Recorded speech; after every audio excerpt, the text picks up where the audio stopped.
నామానికి స్తోత్రం చేయుచున్నాము. ఏదైనా మీ శిష్యుల చేత ఈ లోకంలో రక్షించుకుని యేసు ప్రభు రెండోసారి శ్రేవ క్రింద పడుట యోచించుదుముగాక.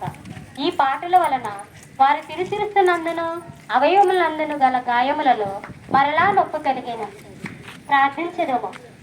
నా రక్షకుడైన యేసువా, మీరు ఎన్నో మారులు నాకు మన్నింపు దయచేసినను నేను లెక్కలేని మారులు మళ్ళీ పాపంలో పడి మీకు ద్రోహము చేసితిని. హా యేసువా, ఇకనైనా నా మరణ పర్యాంతము మీ అనుగ్రహమునందు స్థిరముగా నుండ కావలసిన సహాయము ఈ రెండవ పాటను చూసి నాకు దయచేయండి. నాకు వచ్చిన సకల శోధనల యందు సదా నేను మీ శరణుజొచ్చుటకు అనుగ్రహము పాలించండి. ఇక ఏ నాటికి మీ ఎడబాయనంటుడు చేయండి. ఆమె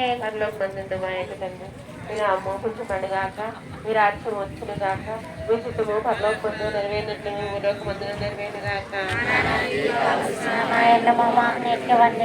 మా యొక్క అర్థపడిన వారిని మేము మనిషింట్లో మాకులను మీరు మన్నించండి.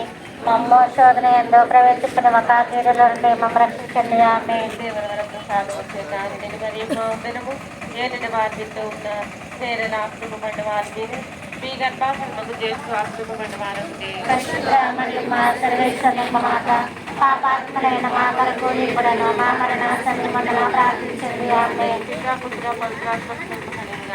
ఆదిలో కలిగినట్లు ఇప్పుడును ఎల్లప్పుడూ సదాకాలం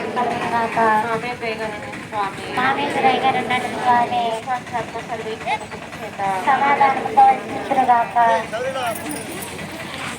కరుణామయుడు